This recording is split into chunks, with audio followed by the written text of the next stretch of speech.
கொண்டு வந்திருக்கிறீர்.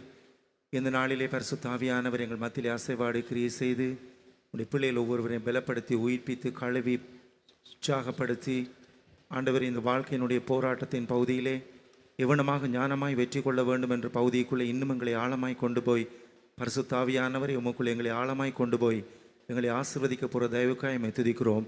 இந்த காலை நிகழ்ச்சியில் சகலதை முற்றுமாய் பொறுப்படும் உடைய நாமத்தை சகலத்தினூடாக மகிமைப்படுத்தும் எல்லாவற்றையும் இயேசுவின் நாமத்தில் கேட்கிறோம் நல்ல பிதாவே. Amen. Now we will try to answer the questions that you have asked. We will try to answer the questions you have asked. நீங்கள் கேட்டதான கேள்விகளுக்கு பதில் கொடுக்க முயற்சி செய்கிறோம். ඔබ අසා තිබෙනා ප්‍රශ්නයන්ට පිළිතුරු සපයන්නට අප උත්සාහ දරන්නම්. I do not claim to know answers to all questions. எல்லா கேள்விகளுக்குமான பதில் எனக்கு தெரியும் என்று சொல்ல நான் விரும்பவில்லை. සියලුම ප්‍රශ්නයන්ට පිළිතුරු මම දන්නවා කියන්ට මම අකමැතියි. I myself have many unanswered questions. எனக்கு பதில் இல்லாதான எத்தனையோ கேள்விகள் உள்ளன. මටද පිළිතුරු නොමැති ප්‍රශ්න බොහෝමයක් තිබෙනවා. However, by the grace of God, we will try to answer the questions you have asked. எப்படியாயினும் கர்த்தருடைய கிருபையினால் நீங்கள் கேட்டதான கேள்விகளுக்கு பதில் கொடுக்க முயற்சி செய்கிறோம். කෙසේ වෙතත් දේව කරුණාව කරුණු කොටගෙන ඔබ අසා තිබෙනා ප්‍රශ්නයන්ට පිළිතුරු සපයන්නට උත්සාහ දරන්නම්. To maintain equality, we will try to answer one question in each language, alternating between boys and girls. எல்லாருக்கும் சரி சமானமாக இருக்கும்படிக்கு நாங்கள் ஒவ்வொரு பாஷைகளும் மாறி மாறி சகோதர பக்கத்திலுமான எழுதப்பட்ட கேள்விகளுக்கு மாறி மாறி ஒவ்வொரு பாஷைகளில் நாங்கள் பதிலளிப்போம். සමානත්වය ආරක්ෂා කරන පිණිස පිරිමි ළමුන් ගැහැණු ළමුන්ගේ ප්‍රශ්නවලට භාෂා තුනෙන් අසා තිබෙනා ප්‍රශ්න මේ ආකාරයෙන් ඔබට පිළිතුරු සපයන්නම්. So we will start in a question in the Sinhala language.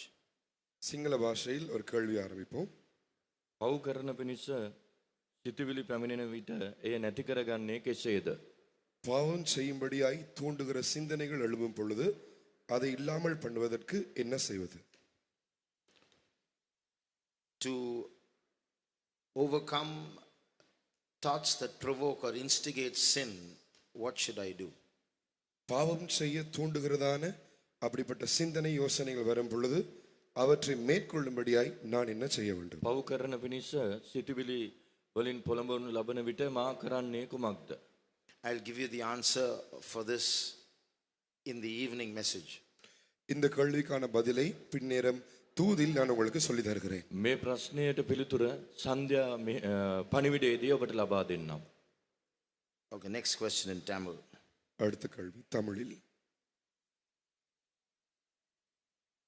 Jephthah யுத்தத்திற்கு போகும்போது தான் வெற்றி பெற்றால் தன் யுத்தம் முடிந்து வரும்போது தன்னுடைய கண்களுக்கு எது எதிர்ப்படுதோ அதை பலியிடுவேன் என்று சொன்னார்.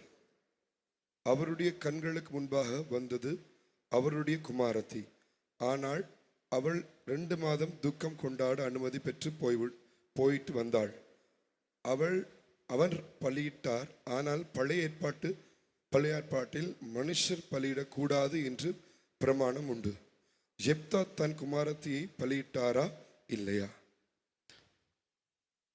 A clear answer for this is in one of our doctrine books, namely Answers to 50 Questions. இந்த கேள்விக்கான பதிலானது எங்களுடைய ஒரு உபதேச புத்தகத்தில் இருக்கிறது. அந்த உபதேச புத்தகத்தின் பெயர் கிறிஸ்தவ வாழ்க்கையின் 50 கேள்விகளும் பதில்களும். යෙප්තා තම දියණිය පූජා කළාද නැද්ද? මීට අදාළ පිළිතුර අපගේ ඉගැන්වීම් පොත්වල ප්‍රශ්න 15කට පිළිතුරු කියන්නා වූ ඒ පොතෙහි සඳහන් වෙනවා. There is a verse in that context that says Jephthah did as he said. அந்த வேத பகுதியில் இவ்வாறு ஒரு வரிசை இருக்கிறது. ஜெப்தா கூறினவாறு அவ்வாறே நிறைவேற்றினான் என்று அங்கு வேத பகுதியில் எழுதப்பட்டுள்ளது. ඒ ප්‍රශ්න 50ට පිළිතුරු පොතෙහි ඒ පිළිතුර තිබෙනවා. බයිබලයේ ලියා තිබෙනවා ඔහු කී පරිදි ඔහු කළා කියා. The Bible doesn't specify that he killed his daughter and cut her as a burnt offering. அங்கே அவன் burnt her as a burnt offering. தன்னுடைய குமாரத்தியை வெட்டி கொன்றான் என்றோ இல்லாவிட்டால் தகன பள்ளியாய் ஒப்பு கொடுத்தான் என்றோ அங்கே வேதத்தில் குறிப்பிடப்படவில்லை. දේව වචනේ සඳහන් වන්නේ නැහැ තම දියණියව යෙප්තා මරාදමා දැමුවා නැත්නම් දවන පූජාවක් ලෙස ඔප්පු කළා කියා. But there is a verse in that context which says she asked her dad to go alone and mourn her virginity before she comes. ஆனால் அந்த வேத பகுதி இவ்வாறு கூறுகிறது, அவள் போய் 2 மாதங்கள் குமாரத்திகளோடு தன்னுடைய துக்கத்தை அனுசரித்து வரும்படியாக தன்னுடைய தாப்பனாரிடம் 2 மாதங்களை mourn her virginity. அவளுடைய இளம் பிராயத்தை குறித்து அவள் அங்கே போய் அதை குறித்து துக்கம் அனுசரித்து வரும்படி 2 மாதங்கள் கேட்டுக்கொண்டு தாப்பனிடம் சென்றிருந்தாள் என்று வேத பகுதி கூறுகிறது. උන්වහන්සේගේ වචනේ සඳහන් වන්නේ ඇය ගොස් මාස 2ක කාලයක් තමාගේ කන්‍යාභාවය උදෙසා වැළපී පැමිණුණා කියායි. So and then the same context also says and she knew no man. அதே வேத பகுதி கூறுகிறது அவள் ஒரு மனிதனையும் அறியாதிருந்தாள் என்று. ඒ බයිබල් කොටසම සඳහන් වනවා ඔහු කිසිදු මිනිසෙක්ව පුරුෂයෙක්ව හඳුනාගත්තේ නැහැ. හැඳින්නේ නැතයි කියා. A person who's going to die, who's going to be burnt, why should such a person go and mourn her virginity? And why should the Bible say she knew no man? There's no meaning in that. அங்கே A person who's going to die, to say she knew no man is meaningless. To say that she went and mourned her virginity is meaningless. மரிக்க போறதான ஒரு நபர் அவள் போய் தன்னுடைய கன்னியத்துவத்தை குறித்து அங்கே துக்கம் அனுசரித்து வந்தாள் என்று சொன்னாள். அதில் எந்தவித அர்த்தமும் கிடையாது. And she knew no man. அவள் ஒரு மனிதனும் அறியாதவளாய் இருந்தார் என்று கூறினாள். அதில் எந்த அர்த்தமும் கிடையாது. තමාගේ මැරෙන්ට යන්නා වූ තැනැත්තියක් තමාගේ කන්‍යාභාවය උදෙසා වැළපී පැමිණියා කියන දෙයටත් ඇය පුරුෂයෙක් හැඳින්නේ නැතයි කියන දෙයටත් අර්ථයක් නැහැ. So it appears that there was a kind of monastery where virgins were kept there, and she was admitted into that monastery. She was unmarried, she had no issue. In that sense, Jephthah offered her as an offering. அங்கே ஒருவேளை அந்த இடத்தில் தானே கன்னி ஸ்திரீகள் இருக்கிறதான ஒரு இடம் காணப்பட்டிருக்கலாம், கன்னி மடம் காணப்பட்டிருக்கலாம். ஒருவேளை அவள் யெப்தா கொண்டு போய் அவளை அந்த இடத்தில் விட்டு வந்திருக்கலாம்.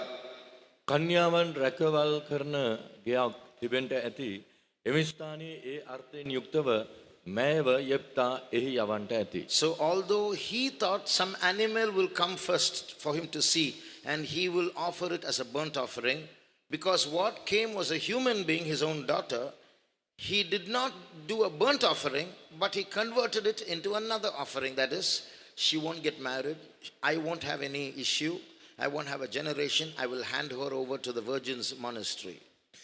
அவன் எதிர்பார்த்த என்னவென்றால் யுத்தத்தை செய்து பின் திரும்பி வரும் பொழுது ஏதோ ஒரு மிருகம் தன் வழியாய் முன்னே வரும் என்று எதிர்பார்த்தான். ஆனால் எதிர்பாராத வண்ணமாய் ஒரு மனிதன் இல்லாவிட்டால் தன்னுடைய சொந்த மகளே அங்கே அவனை எதிர்கொண்டு வருகிறபடியினால் அவனால் அந்த தகன பலியை செலுத்த முடியாது. ஆகையால் தகன பலியை செலுத்தாமல் அவன் அதற்கு பதிலாய் அந்த குமாரத்தியை அங்கே கொண்டு போய் அந்த கன்னி மடத்தில் சேர்த்து விட்டான். அவன் என்ன சொல்லுகிறான், அவள் விவாகம் பண்ணாமல் இருப்பது எனக்கு ஒரு பிரச்சனையே கிடையாது, எனக்கு ஒரு பரம்பரை ஒரு வாரிசு இல்லாமல் போய்விடும் என்பது மெய்தான், பரவாயில்லை என்று சொல்லி அதை ஒத்துக்கொண்டு அங்கே அந்த பலியை வேறே விதமாய் செலுத்தி அவளை கொண்டு போய் கன்னி மடத்தில் சேர்த்து விட்டான். ඔහු නැවත හැරී පැමිණෙන අවස්ථාවේදී තමා ඉදිරියට මුර්ගයෙක් පැමිණුණොත් ඒ සත්වයාව දවන පූජාවක් ලෙස ඔප්පු කරනවා කියා ඔහු තීරණය කර එන්ට ඇති. ඔහුගේ දියණියම පැමිණි නිසා ඔහු ඇයව ඒ පූජා කිරීම උදෙසා පූජාවක් ලෙස ඒ ස්ත්‍රීන් රැකවල් කරන්නා වූ ගෙයට බාර දෙමින් තමාට පරම්පරාවක් අවශ්‍ය නැහැ කියන්නා වූ තීරණය මත වෙනස් ආකාරයකින් පූජාවක් උන්වහන්සේට කරන්නට ඇති. Now a question in English. ஆங்கிலத்தில் ஒரு கேள்வி. Why does God give us a big place in heaven without giving it to spiritual and holy people like Abraham and Moses? ஆவிக்குரிய மனிதர்களாகிய ஆபிரகாம் மோசே போன்றவர்களை விட பரலோக ராஜ்யத்தில் தேவன் ஏன் அவர்களையும் விட ஒரு பெரிய இடத்தை நமக்கு தர வேண்டும்? இல்ல Why does God give us a big place in heaven without giving it to spiritual and holy people like Abraham and Moses? Abraham மோசே போன்ற பரிசுத்த மனிதர்களுக்கு பெரிதான இடத்தை பரலோகத்தில் கொடுப்பதை விட அவர்கள் கொடுக்கும் இடத்தை விட பெரிய ஒரு இடத்தை ஏன் நமக்கு தர வேண்டும்? ආබ්‍රහම් මෝසෙස් වැනි ආත්මික ශුද්ධ මනුෂ්‍යයන්ට නොදෙන්නා වූ උසස් වූ ස්ථානයක් දෙවියන් වහන්සේ අපට ලබා දෙන්නේ මන්ද? Their names are in the Bible. They are Bible heroes. The whole world knows about them. Nobody knows about you. So you think you're smaller than them. அவர்கள் வேதத்தில் பெயர்கள் எழுதப்பட்டவர்களாய் இருக்கிறார்கள். வேதத்தில் அவர்கள் வீரராய் இருக்கிறார்கள். உங்கள் பேர் அங்கே The whole world knows about them. முழு உலகமுமே அவர்களை குறித்து அறிந்திருக்கிறபடியினால் உங்களை குறித்து உலகம் அறியாதபடியினாலும் நீங்கள் அவர்களை விட சிறியவர்கள் என்று உங்களை குறித்து நீங்கள் மட்டமிட்டு எண்ணி கொண்டிருக்கிறீர்கள். ඔවුන් ගැන දේව වචනේ බයිබලයේ ඔවුන්ගේ නම් ලියා තිබෙනවා. මුළු ලෝකයේම ඔවුන්ව දැන සිටිනවා. නමුත් ඔබ ඒ ආකාරයෙන් හැම කෙනෙක් ඔබව දන්නේ නැහැ.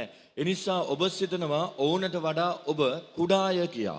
So, because God is giving you a bigger place than them, God expects you to be more spiritual, more holy than them.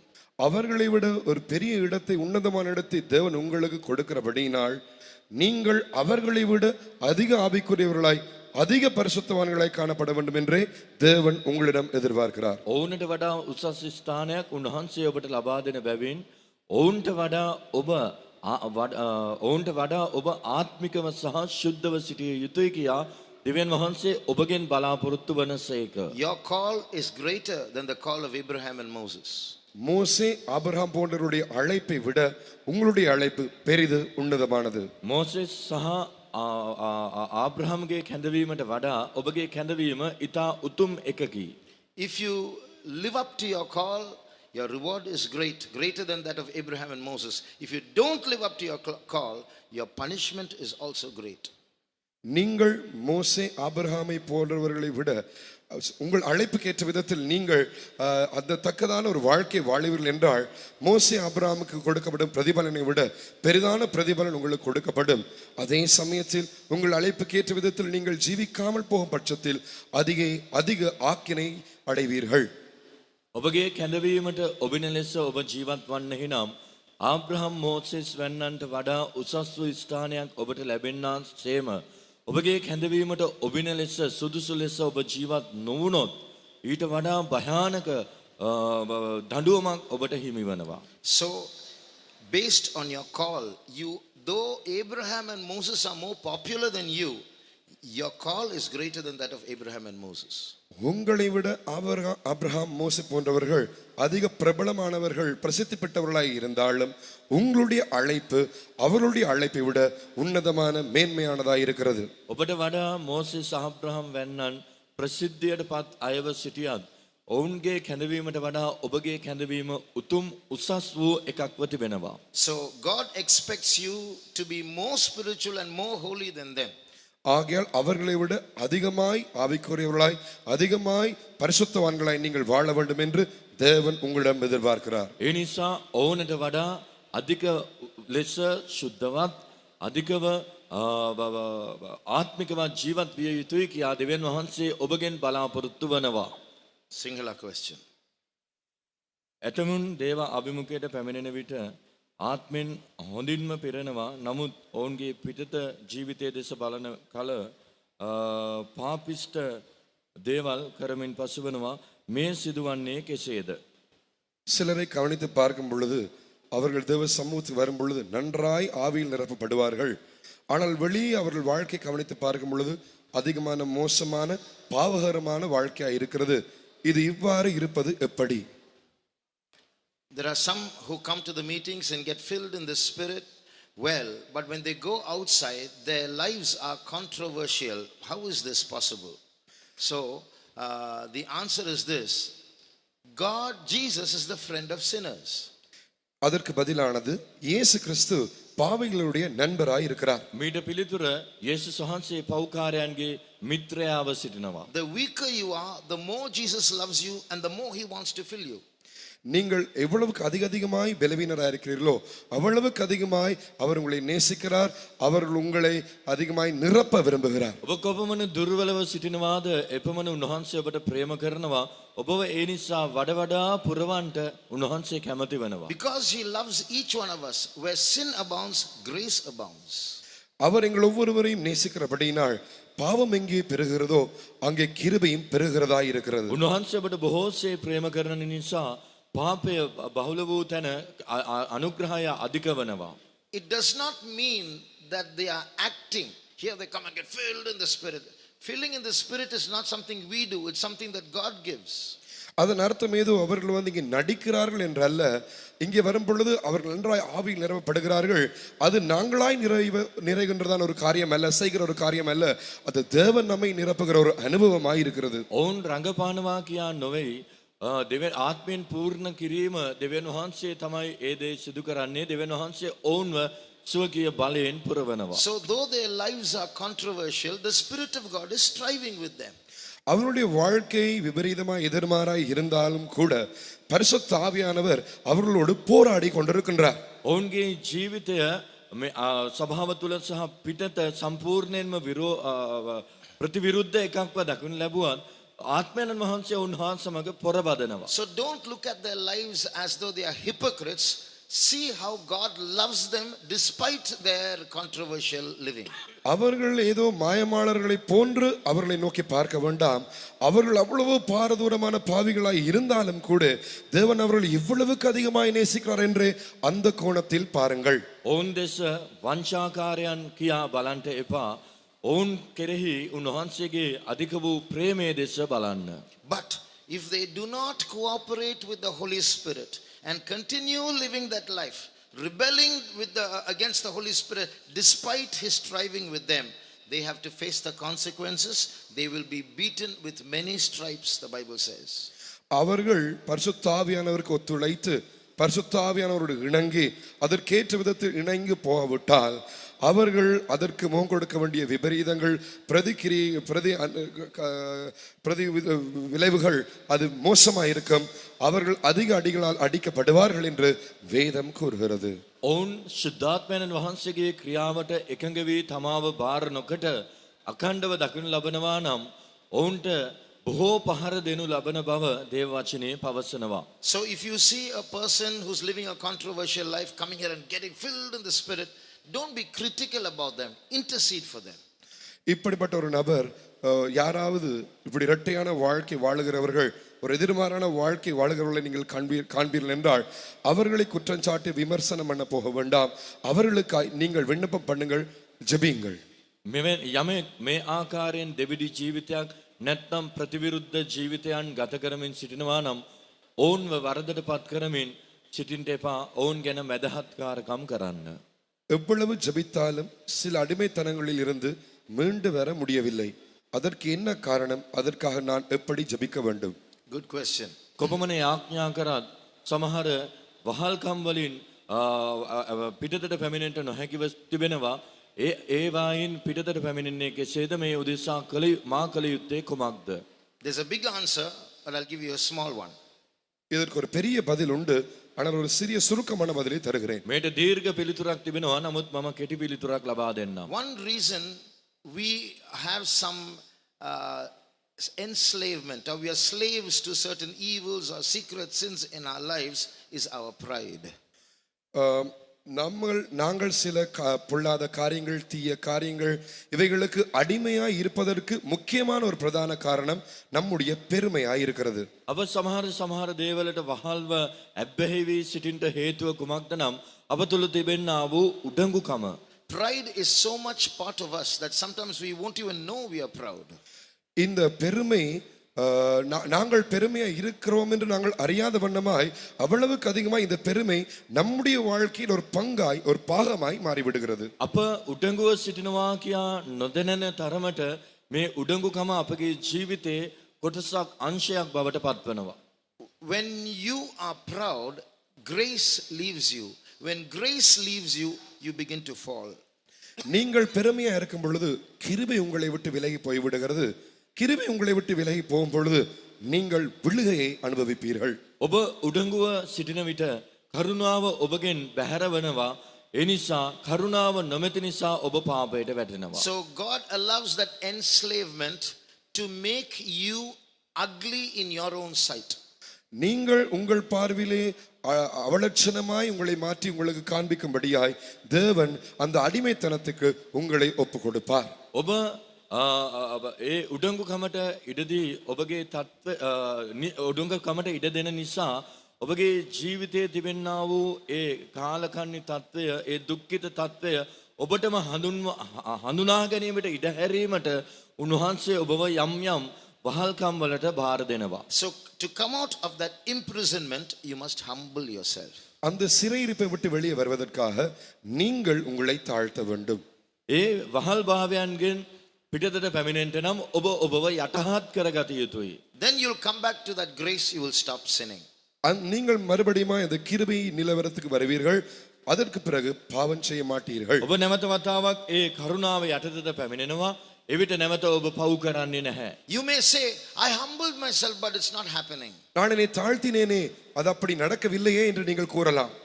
ඔබ පවසන්ට පුළුවන් මම යටහත් වුණානේ ඒ සිදුවුණේ නැහැනේ කියා.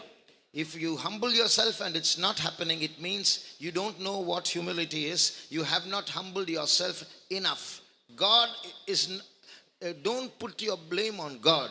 You are always at fault. Learn that.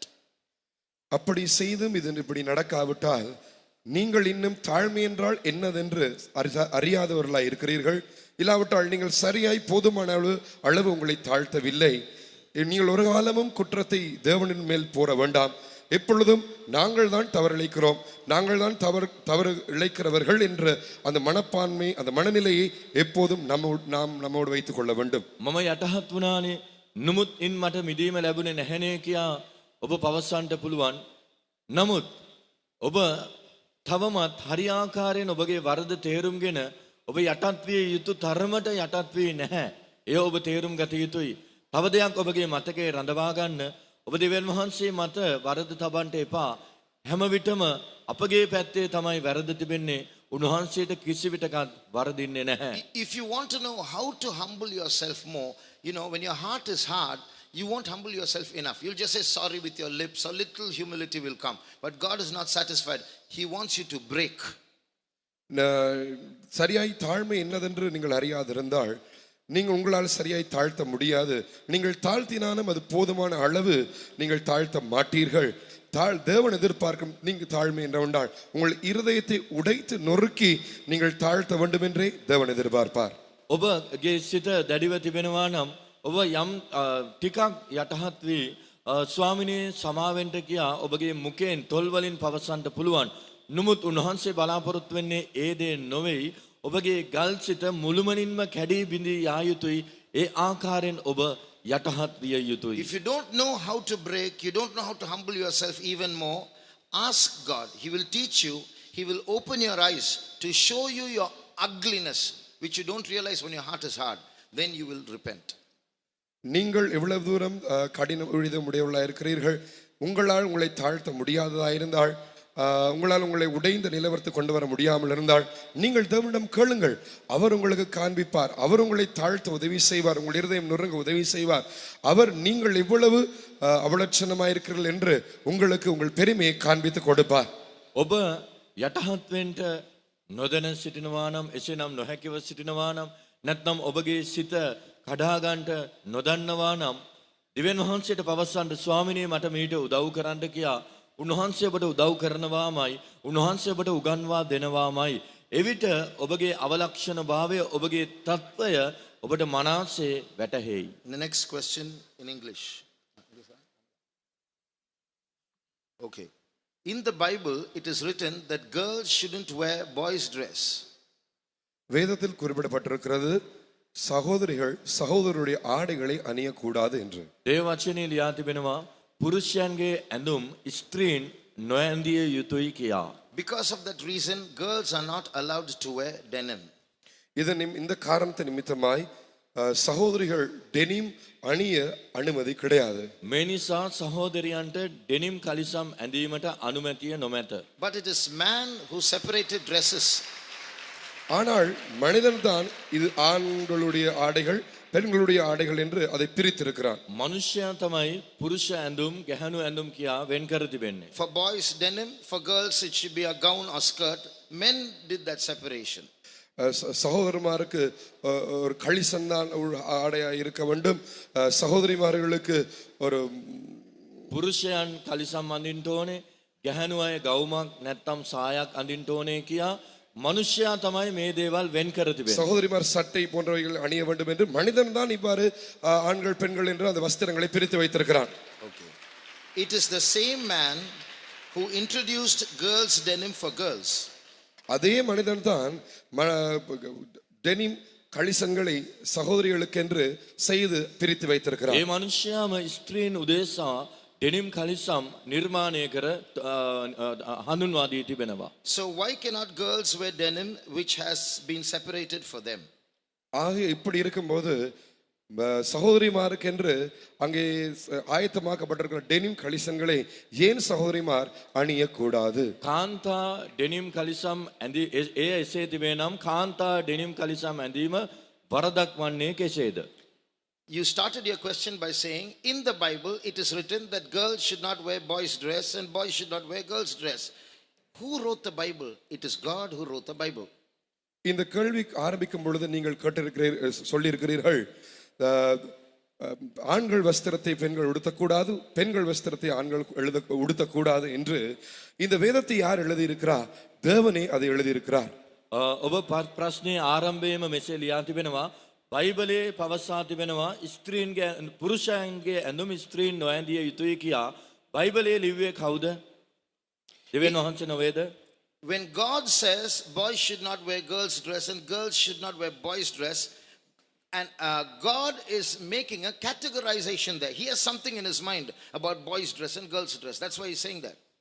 இங்கே தேவன் ஆண்கள் பெண்கள் ஆடைகளை பெண்கள் ஆண்கள் ஆடை அணியக்கூடாது என்று கூறும் பொழுது அவனுடைய மனதில் பெண்கள் ஆடை ஆண்கள் ஆடை என்று தேவன் ஏதோ ஒரு விடயத்தை வைத்து அங்கே வகுப்புகளாய் வகுத்து வேறு பிரித்து வைத்திருக்கிறார். පුරුෂයන්ගේ ඇඳුම් ස්ත්‍රීන් නොඇඳිය යුතුයි කියා දෙවියන් වහන්සේම ලියා තිබෙන විට දෙවියන් වහන්සේගේ මනසේ ස්ත්‍රීන්ට යුතු ඇඳුම් පුරුෂයන්ට යුතු ඇඳුම් කියනා වූ ඒ උන්වහන්සේගේ මනසේ ඒ කොටස් දෙකක් ඒ සම්බන්ධයෙන් දක්වනු ලබනවා. It's not only about those days, even about these days, God who made this categorization, don't wear girls' dress, boys should not wear girls' dress and vice versa.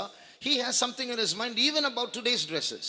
அன்று அந்த நாட்களில் இருந்த ஆடைகளை குறித்து ஆண்கள் பெண்கள் ஆடை பெண்கள் ஆண்கள் ஆடை அணியக்கூடாது என்று சொன்னதான அதே தேவன் இந்த காலத்தை குறித்தும் அவ்வாறே ஆண்கள் பெண்கள் என்ற அவர்களுடைய ஆடைகளை வேறாய் வகுத்து வைத்திருக்கிறார். උන්වහන්සේ ඒ කාලයේදීම පවසනවා ස්ත්‍රීන් ගැනුම් පුරුෂයන්ද පුරුෂයන් ගැනුම් ස්ත්‍රීන්ද නොපැළඳිය යුතුයි කියා. ඒ කාලයට පමණක් නොව මේ කාලය සම්බන්ධයෙන්ද තීරණයක් ඇතිව අදහසක් ඇතිව තමයි උන්වහන්සේ එය ලියා තිබෙන්නේ. The men whom you are talking about, who have separated certain dresses for boys and certain dresses for girls, are men who don't know anything about God or the Bible. இங்கே ஆண்கள் பெண்கள் ஆடைகள் பெண்கள் இது பெண்களுக்குரிய ஆடைகள் இது ஆண்களுக்குரிய ஆடைகள் என்று இங்கே வேறு வேறாய் பகுத்து வைத்திருக்க இந்த நபர்கள் இந்த மனிதர்கள் அவர்களுக்கு இந்த தேவனை பற்றி தெரியாது. Or the Bible. வேதத்தை பற்றியோ தேவனை பற்றியோ தெரியாது. මේ ස්ත්‍රීන්ගේ ඇඳුම් මේ පුරුෂ ඇඳුම් කියා වෙන් කර මෝස්තර නිර්මාණය කරන ඔවුන් හඳුන්වා දෙන ඔවුන් දෙවියන් වහන්සේ ගැන හෝ බයිබලයේ ගැන හෝ නොදන්නන්ව සිටිනවා. So when they separate dresses for boys, this for girls, that for boys, they can go wrong, they can go against God. அவர்கள் இது ஆண்களுடைய ஆடை இது பெண்களுடைய ஆடை என்று இப்படி வகுத்து வேறு பிரிக்கும் போது ஒருவேளை அவர்கள் தவறிழைத்து விடலாம், ஒருவேளை தேவனுக்கு விரோதமாய் கூட செயல்பட்டிருக்கலாம். මේ පුරුෂ ඇඳුම් මේ කාන්තා ඇඳුම් කියා ඔවුන් වෙන් කරන අවස්ථාවේදී ඔවුන්ට වැරදෙන්න පුළුවන්. ඔවුන් දෙවියන් වහන්සේට විරෝධීව ක්‍රියා කරන්නටත් පුළුවන්. Their categorization of dresses might be grieving God. அவர்கள் ஆடைகளை வேறே வகுப்பது இவ்வாறு ஒருவேளை தேவனை கூட துக்கப்படுத்தக்கூடியதாக இருக்கிறது. ඔවුන් මේ කාන්තා පුරුෂ ඇඳුම් වෙන් කිරීම ඇතැම් විට දෙවියන් වහන්සේව දුක් කරන එකක් විය හැකියි. So you don't accept that categorization and grieve God also. நீங்கள் அவர்களுடைய இப்படி வகுக்கிற வகுப்புகளை ஏற்றுக்கொண்டு நீங்களும் அவர்களோடு தேவனை துக்கப்படுத்தி விட வேண்டாம். ඒ ඇඳුම් ඔවුන් බෙදා වෙන් කිරීම ඔබ පිළිගන්න එපා. ඔබත් එවිට දෙවියන් වහන්සේව දුක් කරන්නෙක් විය හැක. The Bible says, abstain from all appearance of evil. தீமையாய் தோன்றுகிற யாவற்றையும் விட்டு விலகி இருங்கள் என்று வேதம் கூறுகிறது. නපුර ලෙස පෙනෙන්නා වූ දෙයින්ද වෙන්ව සිටින්ටයයි දේව වචනය අපට අවවාද කරනවා. Even if something is not outright sinful, but there's a suspicion there, maybe it will grieve God. This verse says, abstain from it. ஒருவேளை முழுக்க முழுக்க அதில் ஒரு தவறு காணப்படாமல் இருக்கலாம். ஆனால் ஒருவேளை அதில் ஏதோ ஒரு தவறு தப்பு இருப்பதை போன்ற ஒரு சந்தேகம் தோன்றும் என்றால் இந்த வசனம் கூறுகிறது, பொல்லாப்பாய் தீமையாய் தோன்றுகிற யாவற்றையும் விட்டு விலகுங்கள் என்று. එය මුළුමනින්ම පාපිෂ්ට දෙයක් වරදක් ලෙස නොපෙනෙන්ට පුළුවන්.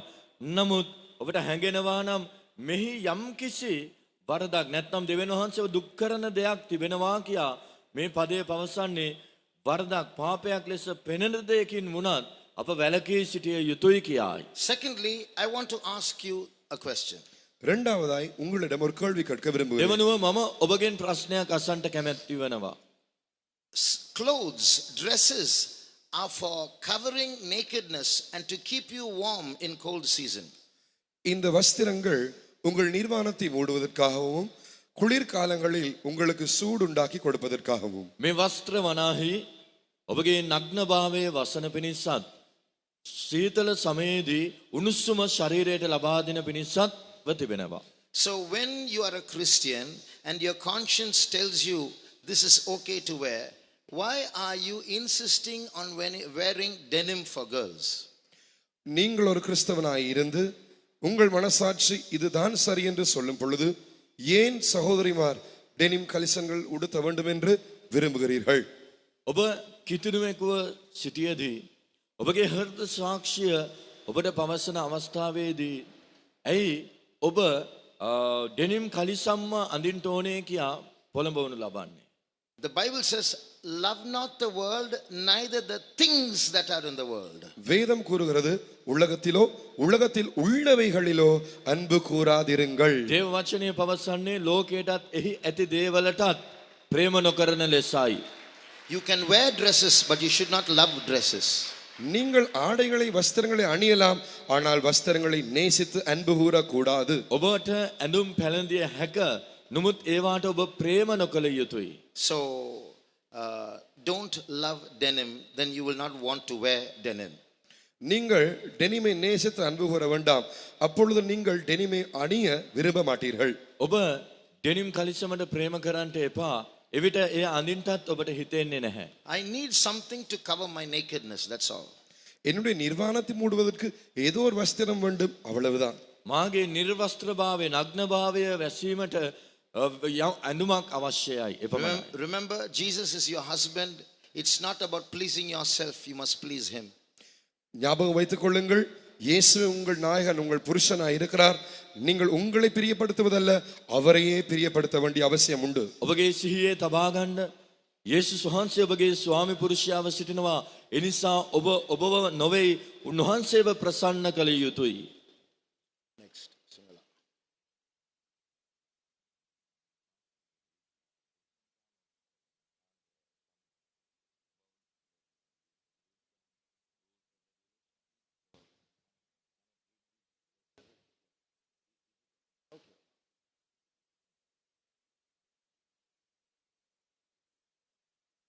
අපට කීකර දෙවියන්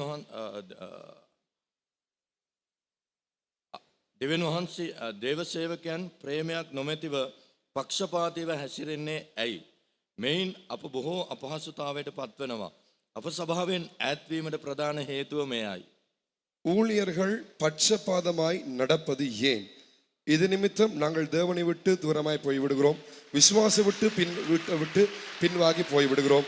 இது ஏன் இப்படி சம்பவிக்கிறது? Okay.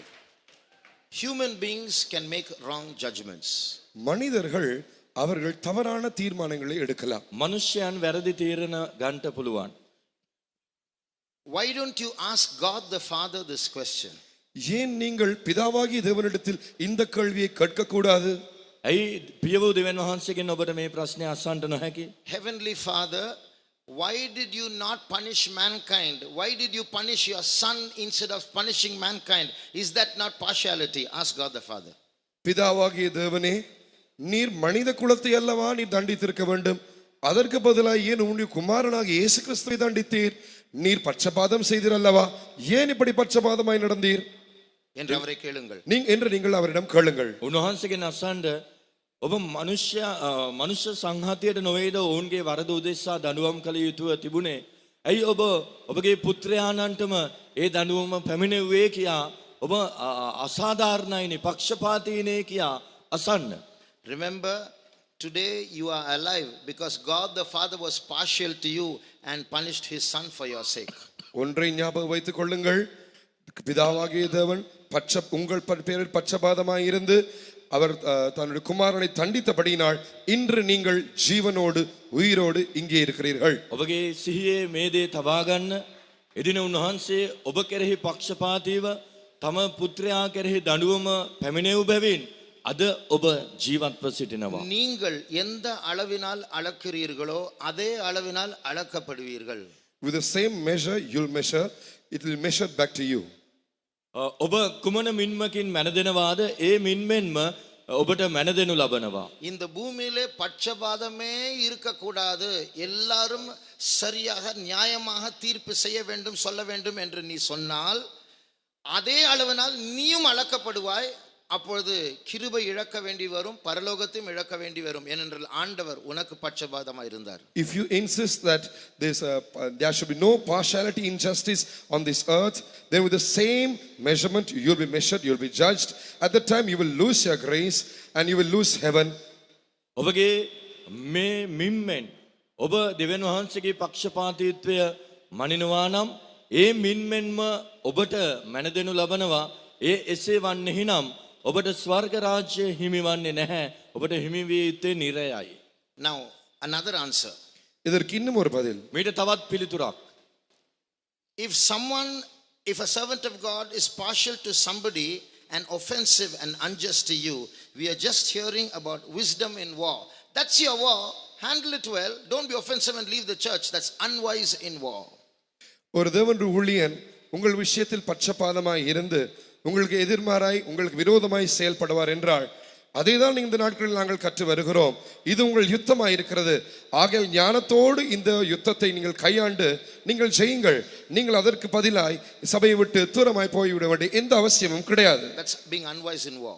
நீங்கள் அப்படி போவீர்கள் என்றால் உங்கள் யுத்தத்தில் நீங்கள் மதியீனமாய் செயல்படுகிறீர்கள், ஞானமற்றவர்களாய் செயல்படுகிறீர்கள் என்பதாகும். ඔබගේ කාරණේ සම්බන්ධයෙන් දේව සේවකයන් වෙනත් පක්ෂයකට පක්ෂපාතීව ක්‍රියා කරන්නේ නම් ඔබ ඒ ගැන කරදරයට පත්වන්නට එපා. ඇයිද නම් මේ දවස්වල අප ඉගෙන ගනිමින් සිටින්නේ යුද්ධයේදී ප්‍රඥාව යන්නයි. ඒ ආකාරයෙන් ඔබ ඊට ඉඩදී ක්‍රියා කරන විට එය ඥානාන්විත දෙයක්ව තිබෙනවා. එය නුවණැති දෙයක්. ඒ නිසා ඔබ ඒ දෙයට ඉඩ දෙන්න. එවිට ඔබට ජය හිමි වෙයි. To become the bride of Jesus, you must pass in some exams. கிறிஸ்து இயேசுவுடைய மணவாட்டியாய் மாறுவதற்கு சில பரீட்சைகளில் நீங்கள் சித்தி பெற வேண்டும். යේසුස් වහන්සේගේ මනාලිය බවට පත්වීමට ඔබට ඇතැම් පරීක්ෂණයන්ගෙන් ජයගත යුතුව තිබෙනවා. Not in biochemistry or data science. Biochemistry, data science போன்றவற்றில் சித்தி பெறுவதல்ல. ජීව විද්‍යාව මෙවැනි දේවලින් ජය උසස් ප්‍රතිඵල ලබා ගන්නව නොවේ. One subject that you and I have to pass to sit on the throne with Jesus is called injustice. நீங்களும் நானும் சிங்காசனத்தில் வீற்றிருக்கும்படிக்கு நாங்கள் சித்தி பெற வேண்டிய ஒரு பரீட்சை என்னவென்றால், ஒரு சப்ஜெக்ட் என்னவென்றால் அநியாயம். ඔබ මා සිංහාසනයේ අසුන් ගැනීම උදෙසා සමත් විය යුතු පරීක්ෂණයක් කුමක්ද නම් අයුක්තිය. இந்த கேள்வி கேட்கும் போது நீங்க அந்த சப்ஜெக்ட்ல ஃபெயில் ஆயிட்டீங்கன்னு அர்த்தம். அதனால அரியர்ஸ் எழுதணும். அடுத்த செமஸ்டர்ல கரெக்டா எழுதி அடுத்த ஒரு அநியாயம் வரும்போது பாஸ் பண்ணிடுங்க. Even as you have written this letter, the question, it means you failed your examination. So now you have to wait, study again and rewrite the exam and pass the subject. මේ ප්‍රශ්නය අසන විටම ඔබ පරීක්ෂණයෙන් අසමත් වී තිබෙන බව පෙනී යනවා. ඒ නිසා ඊළඟ වාරයේදී ඊළඟ විභාගයට මුහුණ දෙන අවස්ථාවේදී ඔබ එය දරාගෙන ජය ගන්න. This is a world of injustice. That injustice will happen at all levels. It has happened to me, it will happen to these brothers, it will happen to you, it will happen inside your family. There's no use crying out about this, but learn to face it and pass it. You will be an overcomer and sit on the throne with Jesus. இந்த உலகமே அநியாயத்தினால் நிறைந்திருக்கிறது. அதை குறித்து நாங்கள் துக்கப்பட்டு கவலைப்பட வேண்டிய அவசியம் கிடையாது. அந்த அநியாயத்தை நான் முகம் கொடுத்திருக்கிறேன். இந்த சகோதரர் இருவரும் அதுக்கு முகம் கொடுக்க வேண்டும், நீங்களும் முகம் கொடுக்க வேண்டும். ஒருவேளை உங்கள் குடும்பத்துக்குள் அதை நீங்கள் அனுபவிக்க வேண்டியதாக இருக்கலாம். இதை குறித்து உட்கார்ந்து அழுக வேண்டிய எந்த அவசியம் கிடையாது. உட்கார்ந்து கற்றுக்கொண்டு இதுக்கு முகம் கொடுத்து அதில் தேர்ச்சி அடைந்து சித்தி பெற்று சிங்காசனத்தில் ஏறி சென்று அங்கே வீற்றிருக்க வேண்டும். මේ ලෝකය අයුතුකමෙන් පූර්ණව තිබෙනවා. ඒ නිසා ඒ අයුතුකමට අපි හැම කෙනෙක්ම මුහුණ දිය යුතුයි. මේ සහෝදරයන් මම ඔබ එනිසා ඒ අවස්ථාවන්හිදී පැත්තකට වෙලා හඬමින් වැළපෙනවාට වඩා ඒවාට මුහුණදී ජයගෙන අප එයින් සමත් විය යුතුයි. பரிசுத்தாவி பெற்றவர்கள் பரிசுத்தாவியோடு அந்நிய பாஷை பேசுவார்கள். ஆனால் இயேசு யோர்தான் நதியில் ஞானஸ்நானம் பெற்று கரை நோக்கி வரும்போது பரிசுத்தாவியானவரால் பரிசுத்தாவி கிடைத்தது. ஆனால் இயேசு ஏன் அந்நிய பாஷை பேசவில்லை? ශුද්ධාත්මය ලබන්නන් ශුද්ධාත්මය ලබන අවස්ථාවේදී ඔවුන් අන්‍ය භාෂාව ලකුණ සමග එසේ ලබනවා. යේසුස් වහන්සේ වතුර බෞතිස්මය ගෙන එගොඩ වූ කල ශුද්ධාත්මයන් වහන්සේ උන්වහන්සේ කෙරෙහි බැස පැමිණියා. නමුත් උන්වහන්සේ අන්‍ය භාෂාව කතා කළේ නැත්තේ ඇයි? When we receive the Holy Spirit, we all speak in tongues. But Jesus received the Holy Spirit when he came out of the shore of Jordan River. Why didn't he speak in tongues when he received the Holy Spirit is the question. I'll give you the answer. இதற்கு பதிலை நான் உங்களுக்கு தருகிறேன். මීට පිළිතුරු ලබා දෙන්නම්. 1. We speak in unknown tongues for our edification. The Holy Spirit is given to us attached with unknown tongues for our edification. That means for our growing in godliness. நாம் அந்நிய பாஷை பேசுவதோ நம்முடைய ஆவிக்குரிய பக்தி விருத்திக்காக நமக்கு பரிசுத்தாவியின் அபிஷேகம் கொடுக்கப்பட்ட வேளையில் அதோடு கூட இந்த அந்நிய பாஷை பேசுகிற அனுபவத்தை ஒன்றிணைத்தே நாங்கள் பெற்றிருக்கிறோம். அது நம்முடைய ஆவிக்குரிய அபிவிருத்திக்காக இல்லாவிட்டால் நம்முடைய பக்தியின் முன்னேற்றத்திற்காக வளர்ச்சிக்காக கொடுக்கப்பட்ட ஒரு விடயமாக இருக்கிறது. අප ශුද්ධාත්මය ලබන කල්හි ශුද්ධාත්ම බෞතිස්මය හා සමග අන්‍ය භාෂාව ලකුණ අපට දෙනු ලැබුවා. අප අන්‍ය භාෂා කතා කරන්නේ අපගේම වර්ධනය උදෙසායි. ඒ නිසා අපගේ අභිවෘද්ධිය වර්ධනය උදෙසා අන්‍ය භාෂාවන් අප කතා කරනවා. Jesus did not have to grow in godliness because he was already fully godly, fully God. So why should he speak in tongues? இயேசு ஆனவர் அங்கே தேவ பக்தியில் வளர வேண்டிய எந்த அவசியம் அவருக்கு இருக்கவில்லை. ஏனென்றால் அவள் தேவ பக்தி நிறைவாய் இருந்தார். அவர் தேவன் நிறைவான ஒரு தேவன், பரிபூர்ண தேவனாய் இருந்தார். ஆகையால் அவருக்கு அதில் ஒரு வளர்ச்சி அவசியமாய் இருக்கவில்லை. Why did he have to speak in tongues? ஆகையால் ஏன் அவர் அந்நிய பாஷை பேச வேண்டும்? උන්වහන්සේ සම්පූර්ණ දේවත්වයෙන් සහ සම්පූර්ණත්වයෙන් පසු වූ බැවින් උන්වහන්සේට තවත් ආත්මිකව සම්පූර්ණ වීමක් අවශ්‍ය වන්නේ නැහැ. ඒ එසේව තිබෙනවා නම් ඇයි උන්වහන්සේ සම්පූර්ණ වන පිණිස අප මෙන් අන්‍ය භාෂා කතා කළ යුත්තේ? ඒ අවශ්‍ය නැහැ. Secondly, Jesus knows every tongue. There is no unknown tongue for Jesus, only for us. இயேசுவுக்கு எல்லா பாஷைகளும் தெரியும். இயேசுவுக்கு அங்க அந்நிய பாஷை, அவர் அறியாத ஒரு பாஷை என்று ஒன்றுமே கிடையாது. යේසුස් වහන්සේට සියලු භාෂාවන් දන්නවා. උන්වහන්සේට අන්‍ය භාෂාවක් කියා දෙයක් නැහැ. ඒ So නිසා there was no need for Jesus to speak in unknown tongues. ஆகையால் இயேசு அந்நிய பாஷையில் பேச வேண்டிய எந்த அவசியமும் இருக்கவில்லை. යේසුස් වහන්සේට අන්‍ය භාෂා කතා කිරීමේ අවශ්‍යතාවයක් තිබුණේ නැහැ. If God has a plan in my life, then is it part of his plan that one of my parents should leave the family? தேவனுக்கு என்னுடைய வாழ்க்கை குறித்து ஒரு திட்டம் இருக்கும் என்றால் என்னுடைய பெற்றாரில் ஒருவர் குடும்பத்தை விட்டு பிரிந்து போவது அதுவும் அவருடைய திட்டத்தில் தான் இருந்ததோ? දෙවියන් වහන්සේට මාගේ ජීවිතය සම්බන්ධයෙන් සැලැස්මක් තිබෙනවා නම් මාගේ දෙමාපියන්ගෙන් කෙනෙක් පවුලෙන් වෙන්ව යාමත් උන්වහන්සේගේ සැලැස්මද? How do I confirm that this particular thing, that is one parent leaving the family, is God's plan concerning my life?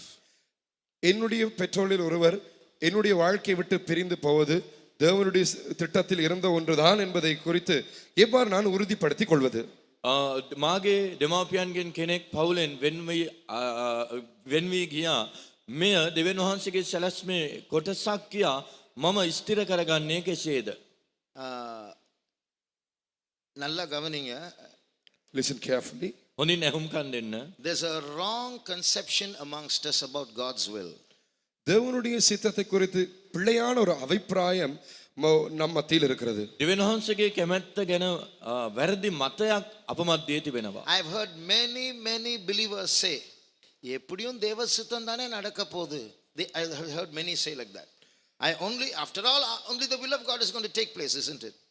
அநேக விசுவாசிகள் இவ்வாறு கூறுவதை நான் கேட்டிருக்கிறேன். எப்படியோ தேவ சித்தம் தானே நடைபெற போகிறது என்று கூறுவார்கள். බොහෝ ඇදිලිවන්තයන් මෙසේ පවසනවා කොහොම හරි දේව කැමැත්තනේ ඉෂ්ට වෙන්නේ කියා. What is outside the plan of God can happen in our life. தேவனுடைய சித்தத்துக்கு புறம்பே இருக்கிற சில விடயங்களும் நம்முடைய வாழ்க்கையில் சம்பவிக்கலாம். දේව සැලැස්මෙන්ට ඔබ්බෙන් වූ දේවල් අපගේ ජීවිතයේ සිදුවෙන්න පුළුවනි. விலக்கப்பட்ட கனியை ஆதாம் புசித்த போது எப்படியும் தேவ சித்தம் தான் ஆதாம் சொல்ல முடியுமா? அது ஆதாமுடைய தவறு, அது தேவனுடைய திட்டம் அல்ல. When Adam ate of the forbidden fruit, could he have said this was after all the will of God? No, he could never have said that because he committed sin, he disobeyed God. He transgressed the commandment of God. Adam තහනම් ගහෙන් ගෙඩි කෑ අවස්ථාවේදී ඔහුට පවසන්න තිබුණා මෙයත් දේව කැමැත්තනේ කියා. නැහැ, එසේ නොවේයි. ඔහුගේ පාපය ඔහුගේ අකීකරුකම තමයි එසේ කරන්නට සැලැස්සුවේ. The Bible is full of incidents that have happened outside God's plan. தேவனுடைய சித்தத்துக்கு திட்டத்துக்கு புறம்பே நடந்த நிறைய சம்பவங்களால் வேதம் நிறைந்திருக்கிறது. දෙවියන් වහන්සේගේ කැමැත්තෙන් ඔබ්බෙන් කැමැත්තට පිටුපා සිදු වුණා වූ බොහෝ දේවල් ගැන දේව වචනේ ලියා තිබෙනවා. These incidents outside God's plan can happen because of our wrong decisions. They can happen circumstantially also. நம்முடைய தவறுகள் நிமித்தமாகவும் ஒருவேளை சூழ்நிலை நிமித்தமாகவும் தேவனுடைய திட்டத்துக்கு புறம்பே இருக்கிறதான இந்த சில காரியங்கள் நம்முடைய வாழ்க்கையில் சம்பவிக்கலாம். වාතාවරණයන් හේතු කොටගෙනත් අපගේ වැරදි අතපසුවීම් කරුණු කොටගෙනත් දෙවියන් වහන්සේගේ සැලැස්මට කැමැත්තෙන් පිට වූ ඔබ්බෙන් වූ දේවල් සිදුවිය හැක. So this thing, you can't say God planned it. Even if it happened circumstantially, even if it happened because of the fault of one of your parents, this is your war. Ask God for wisdom. God will give you the grace to sublimate it. That means to use it for your progression, to turn it into good. God has that capability. இது தேவனுடைய சித்தத்தின்படிதான் சம்பவித்தது என்று சொல்ல முடியாது. ஒருவேளை இது சூழ்நிலை நிமித்தம் சம்பவித்திருந்தாலும், இல்லாவற்றால் உங்கள் ஒரு பெற்றோருடைய ஒரு தவறு நிமித்தம் இது சம்பவித்திருந்தாலும் கூட இது உங்களுடைய யுத்தமாய் இருக்கிறபடினால் இதை ஞானமாய் கையாண்டு நீங்கள் இதை சித்தி பெற ஜெயம் பெற வேண்டும்.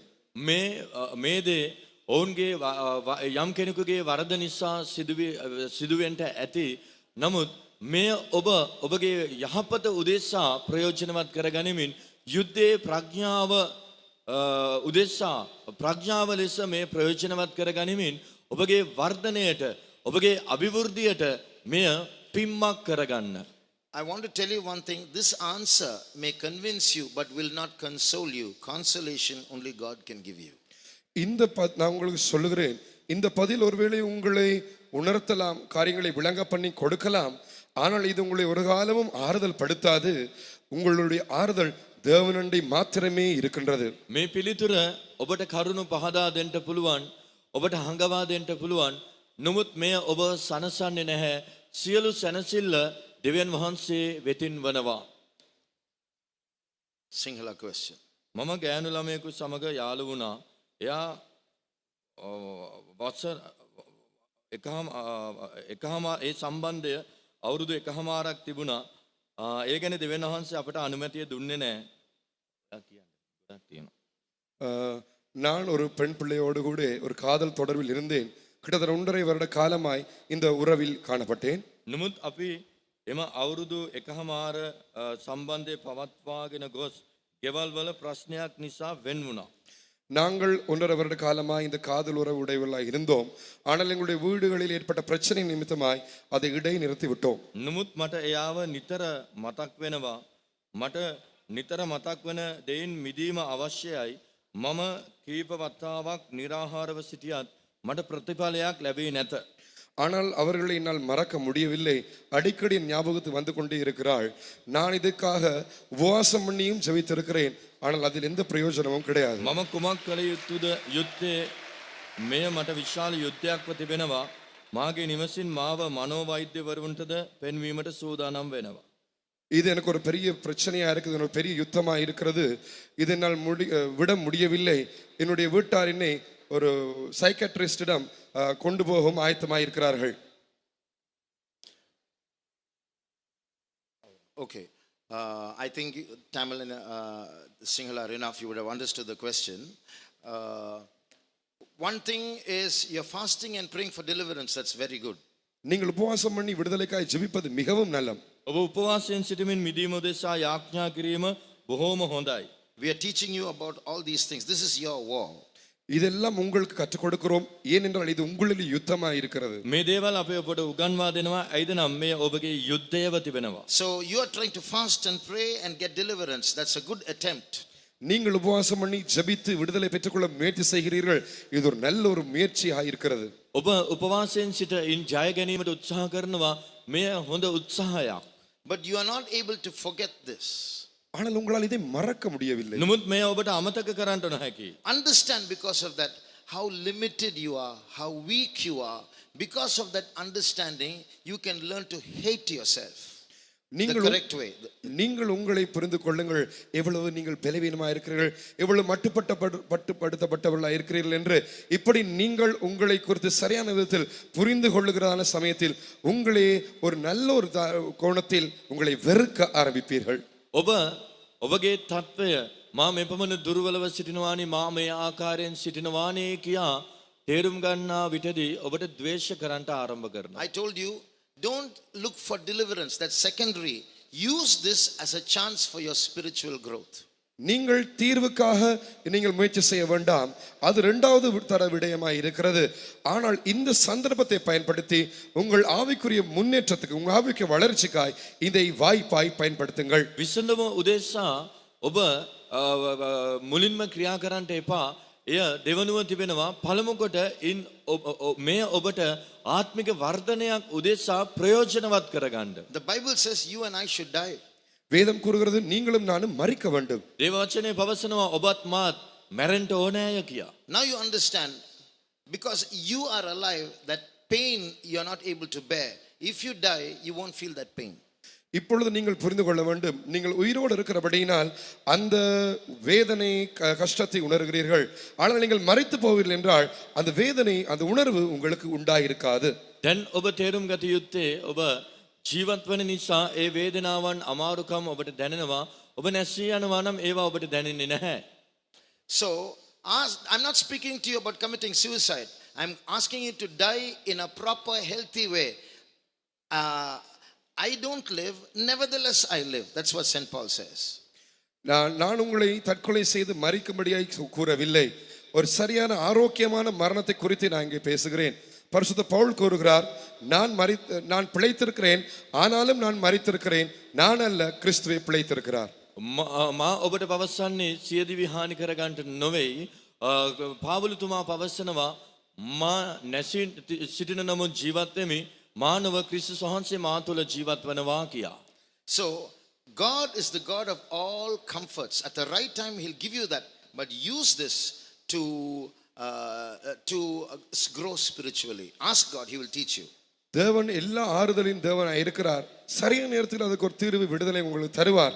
ஆனால் உங்களுடைய ஆவிக்குரிய வளர்ச்சிக்காய் இதை வாய்ப்பாய் பயன்படுத்திக் கொள்ளுங்கள். දෙවියන් වහන්සේ සියලු සැනසෙල්ලේ දෙවියන් වහන්සේව සිටිනවා.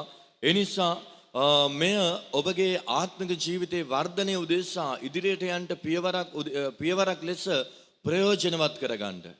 I know so many people who have gone through the same path and have been comforted. Your parents are thinking of taking you to a psychiatrist. Now you go and pray, Lord, it looks like I'm a mentally retarded person. Humble yourself like that. I'm not saying that. You humble yourself like that. And when you humble yourself, a grace will come and compass your life. எத்தனையோ இப்படிப்பட்ட பாதைகளை கடந்து சென்ற எத்தனையோ பேர் நான் அறிந்திருக்கிறேன். அவர்களுடைய பெற்றோரும் கூட சைக்காட்ரிஸ்டிடம் இவர்களை கொண்டு போய் இருக்கிறார்கள். ஆனால் நீங்கள் போய் தேவனண்டை ஜெபியுங்கள். தேவனே, நான் ஒரு மனநோயாளியை போல காணப்படுகிறேன் என்று உங்களை தாழ்த்தி அதை ஏற்றுக்கொண்டு அந்த நிலவரத்தில் ஜெபித்து பாருங்கள். அப்பொழுது ஒரு கிருபை உங்களை சூழும். எல்லா ஆறுதலின் தேவன் உங்களுக்கு ஆறுதல் செய்வார். මේ තත්වයට මුහුණ තිබෙන්නා වූ බොහෝ දෙනා මා දැක තිබෙනවා. ඔවුන් දැන සිටිනවා. දෙවියන් වහන්සේ සියලු සැනසෙල්ලේ දෙවියන් වහන්සේව සිටින බැවින් ඔබගේ දෙමාපියන් ඔබව මනෝවෛද්‍යවරයෙක් වෙතට යොමු කරන්නට උත්සාහ දැරිය හැකි. ඔබගේ තත්වයේ තේරුම් ගන්න උන්වහන්සේ ඉදිරියේ යටහත් වී පවසන්න, ස්වාමිනේ මම මානසික රෝගියෙක් මෙන් දකිනු ලබනවා කියා ඔබව යටහත් කරගන්න උන්වහන්සේ ඔබව සනසනවාම ඇත. உடல் உறுப்பு, கண், கிட்னி, ரத்தம் போன்றது தானம் செய்தால் சரியா தவறா? காரணம், ඇස් රුධිරය මේවා පරිත්‍යාග කිරීම, අවයව පරිත්‍යාග කිරීම වරදක්ද? Your body is the temple of the Holy Ghost. உங்கள் சரீரம் பரிசுத்த ஆவியானவருடைய ஆலயமாய் இருக்கிறது. ඔබගේ ශරීරය ශුද්ධාත්මයන්න් වහන්සේගේ මාලිගාවයි. Ye are not your own, ye are bought with a price. நீங்கள் உங்களுக்கு சொந்தமானவர்கள் அல்ல, கிரியத்தில் கொள்ளப்பட்டீர்கள். ඔබටම අයිති නොවේයි, ඔබව මිලදීගෙන තිබෙනවා. Glorify God in your spirit and in your body, which are God's.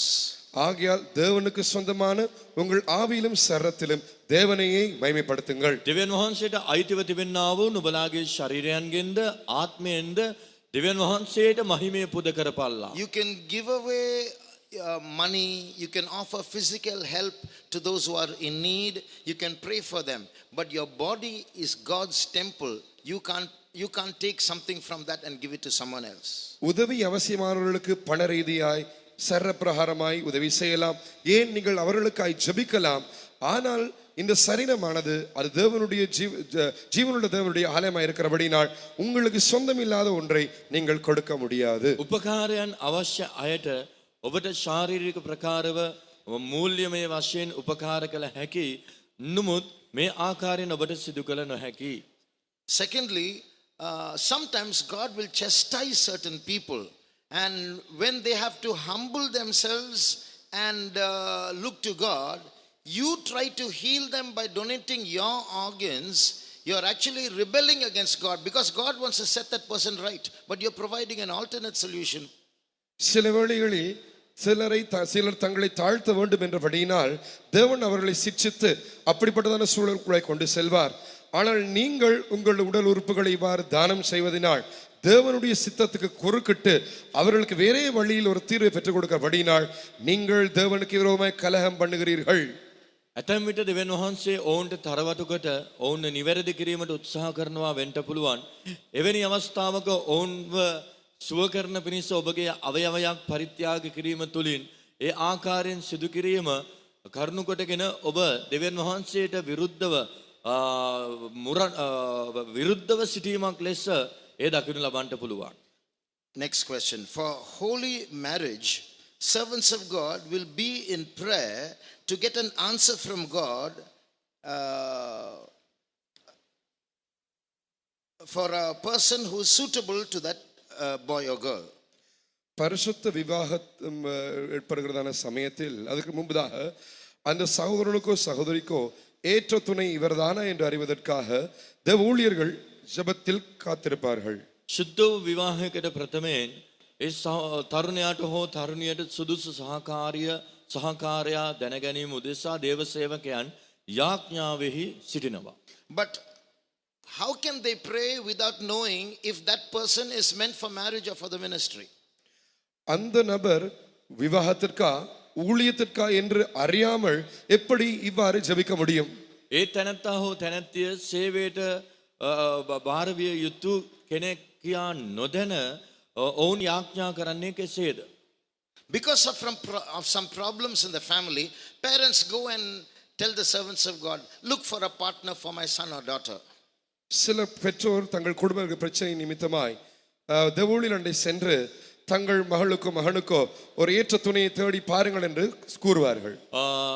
සමහර දෙමාපියන් පවුලේ තිබෙනා වූ සමහර ප්‍රශ්නයන් නිසා දේව සේවකයන් වෙතට ගොස් තම දියණියට හෝ පුත්‍රයාට සහකාරයක් සොයා දෙන මෙන් දේව සේවකයන්ගෙන් ඉල්ලා සිටිනවා. When that person wants to go to the ministry and the servant of God prays otherwise, will God answer that prayer?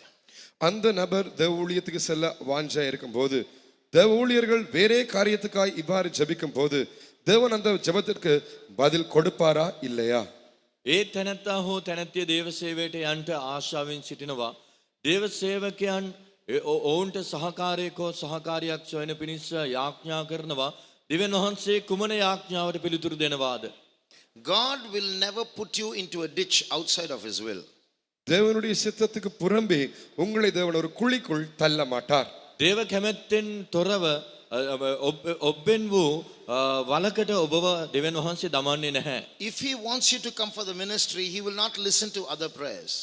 நீங்கள் ஊழியத்துக்கு வர வேண்டும் என்று அவர் விரும்பினால் அதை புறம்பே வேறே ஜெபங்களுக்கு தேவன் செவி கொடுக்க மாட்டார். සේවයට පැමිණෙන්නට ඔබ කැමති නම් ඔබෙන් වූ යාඥාවන්ට උන්වහන්සේ පිළිතුරු දෙන්නේ නැහැ. In fact, even if that servant of God prays for a partner for your marriage, God will reveal the truth to that servant of God. அந்த தேவ ஊழியர் தாமே உங்களுடைய விவாகத்திற்கு ஒரு துணைக்காய் ஜெபித்தாலும் கூட தேவன் அந்த ஊழியருக்கு உங்களை குறித்து சரியான விடயத்தை வெளிப்படுத்துவார். ඔබට සහකාරියක් උදෙසා එම සේවකයා යාඥා කළත් දෙවියන් වහන්සේ ඔහුට හෝ ඇයට දේව කැමැත්ත එළිදරව් කර දෙයි. But if you are not sincere and honest before God, if you are hypocritical, or if you're hiding certain things from God, if you're not loving him as you ought to love him, then he can hand you over to such wrong situations. ஆனால் நீங்கள் மாயமாளக்காரராய் இருந்து நீங்கள் வெளியே வேறே காரியங்களை விரும்பி தேவன் எதிர்பார்க்கும் வண்ணமாய் தேவன் நேசிக்காமல் அப்படி செயல்படுவீர்கள் என்றால் இப்படிப்பட்ட சூழ்நிலைக்கு தேவன் உங்களை ஒப்பு கொடுக்கலாம். ඔබ දෙවියන් වහන්සේ ඉදිරියේ වංචාකාරයෙකු ලෙස දකිනු ලබනවා නම් ඔබගේ ජීවිතයේ උන්වහන්සේ ඉදිරියේ ඔබ අවංක තීරණයකට එළඹී නොසිටිනවා නම් දෙවියන් වහන්සේ එවැනි ප්‍රශ්නකාරී තත්වයකට ඔබව බාර දිය හැක. We'll just answer 3 more questions and then we'll go to worship God. Afternoon at 2:30 we have another session. இந்த 3 கேள்விகளுக்கு நாங்கள் பதில் கொடுத்து அதற்கு பிறகு தேவனை பாடி ஆராதிக்க போகிறோம். பின்னிரம் 2:30 மணிக்கும் நமக்கு இப்படிப்பட்ட கேள்வி பதில் என்றதான ஒரு பகுதி உண்டு. තවත් ප්‍රශ්න 3කට අප පිළිතුරු දී নমස්කාර කිරීමට අප යොමු වන්ට යනවා. සවස නැවත වතාවක් ඔබට FAQ සෙෂන් එකක් තිබෙනවා. Sing along. ලෝකයේ ඇති ආගම් මිශ්‍රව ඇදහිීම මගින් යේසුස් වහන්සේ ඔවුන්ට ආශිර්වාද කරනු ලබයිද? உலகத்தில் இருக்கிறவர்கள் வேறே தேவர்களை வேறே மதங்களில் ஆராதித்து பின்பற்றி வருகிறார்கள். தேவன் அவர்களை ஆசீர்வதிப்பாரா?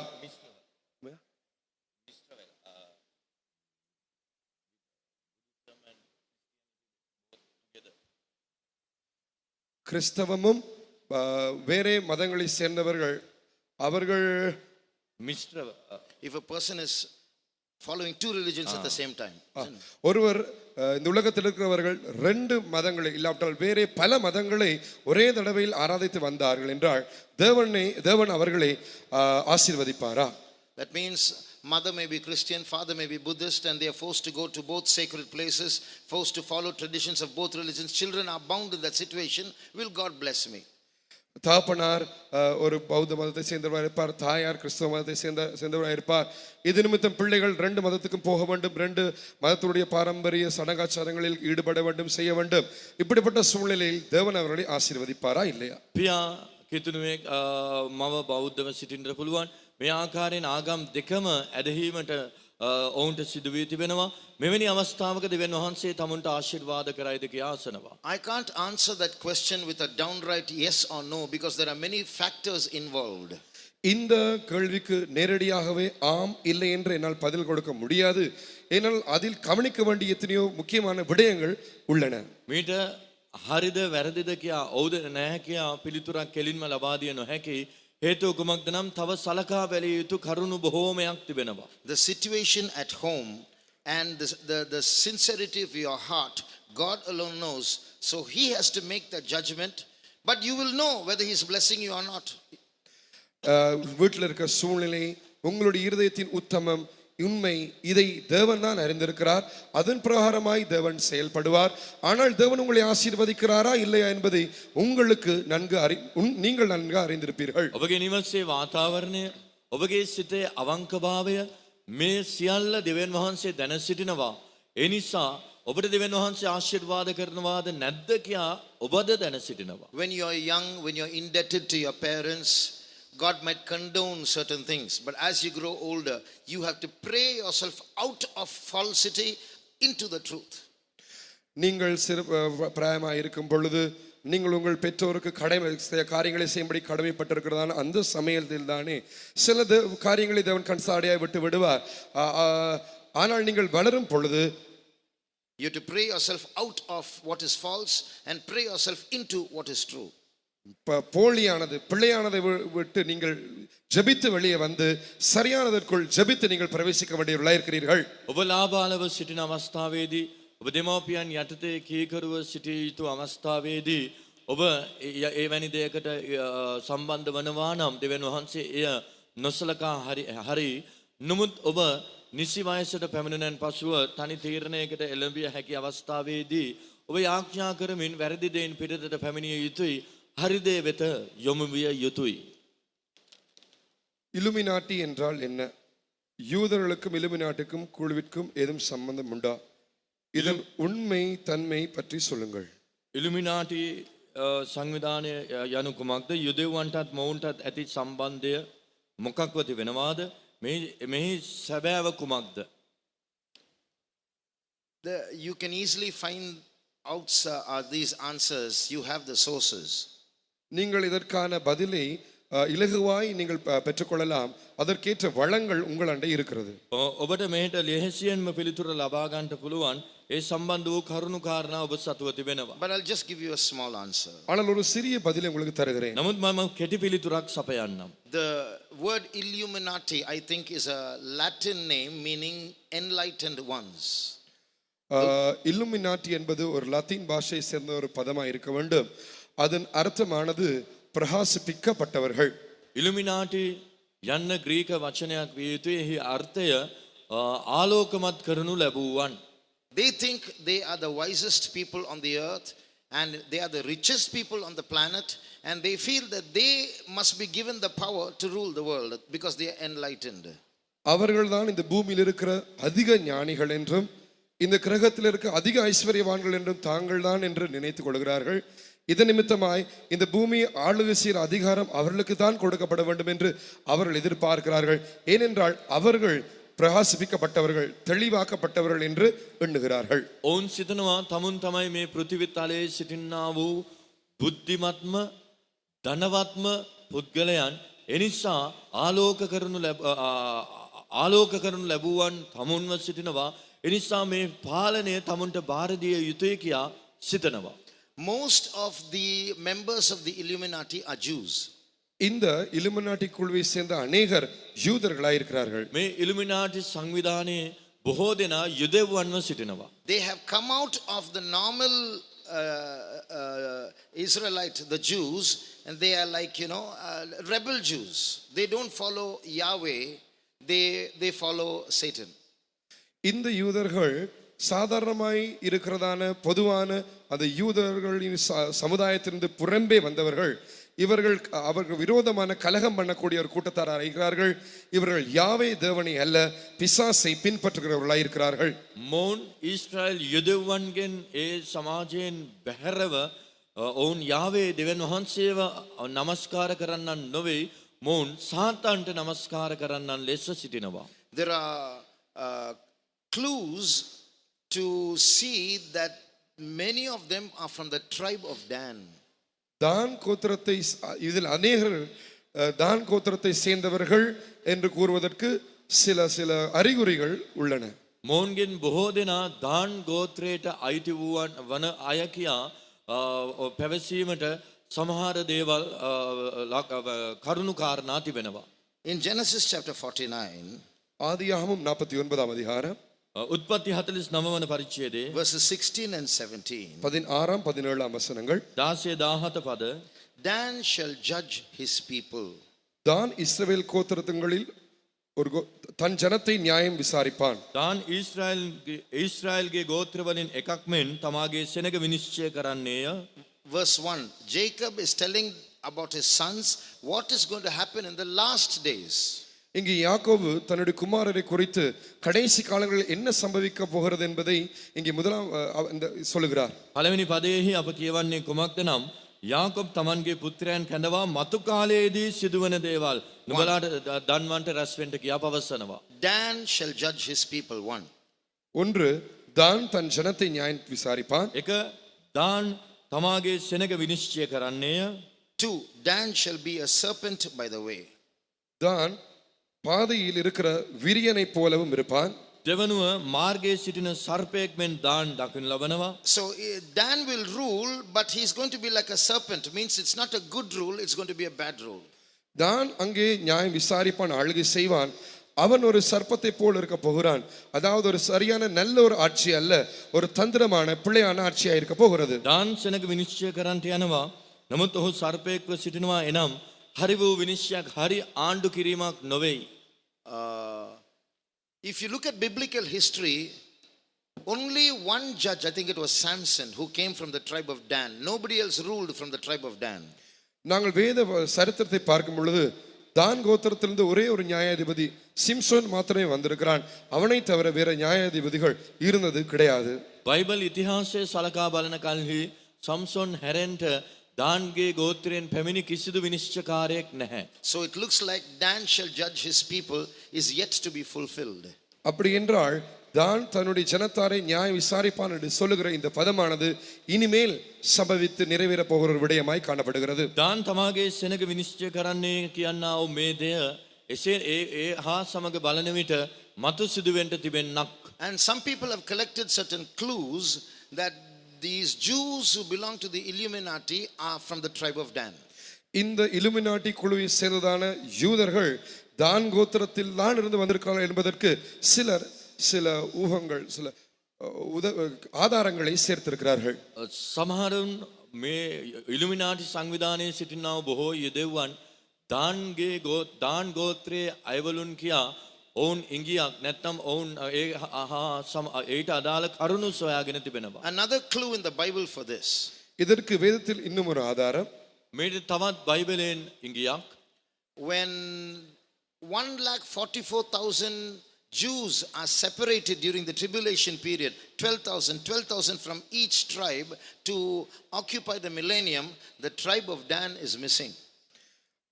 உபத்திரவ காலத்தில் 1,44,000 யூதர்கள் முத்திரை போடப்பட்டு வேறு பிரிக்கிறதான சமயத்தில் ஒவ்வொரு கோத்திரத்திலிருந்து 12,000 யூதர்கள் வேறு முத்திரை போட்டு வேறு பிரிக்கிறதான சமயத்தில் அவர்கள் அங்கே அப்படியே 1000 வருட அரசாட்சிக்கு பிரவேசிக்க போகிறார்கள்.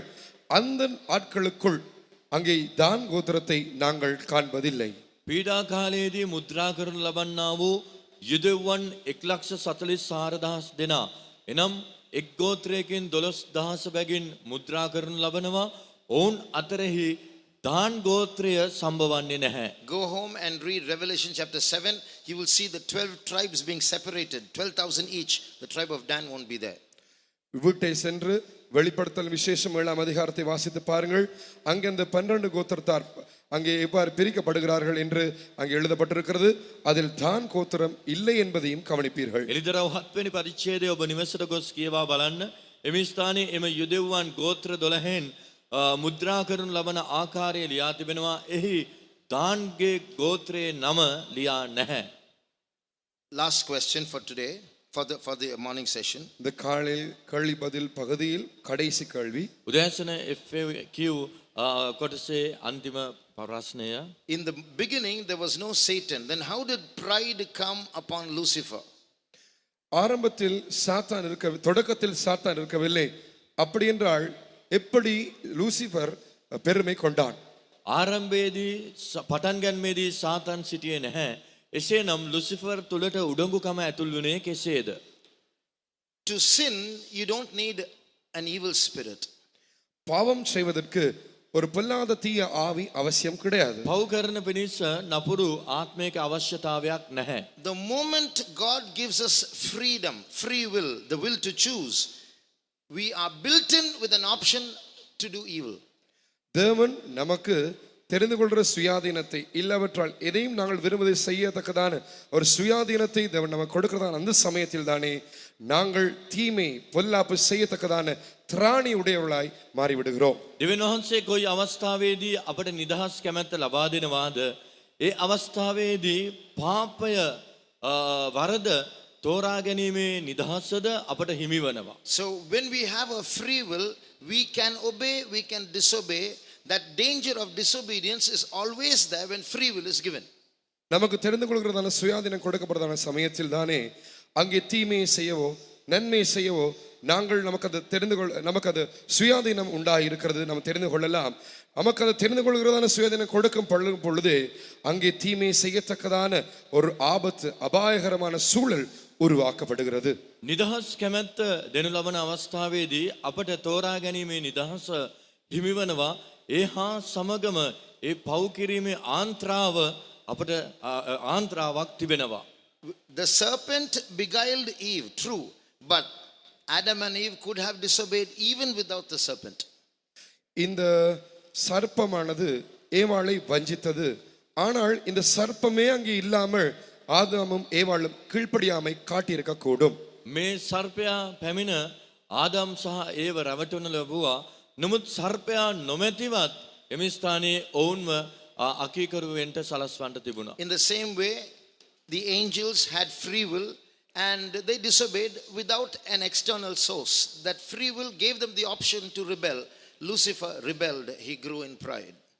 அங்கே தூதர்களுக்கும் கூட தெரிந்து கொள்ள சுயாதீனம் கொடுக்கப்பட்டபடியினால் ஒரு வேறே ஒரு நபருடைய வெளி நபருடைய தூண்டுதல் இல்லாமல் அங்கே அவர்கள் பாவம் செய்தார்கள்.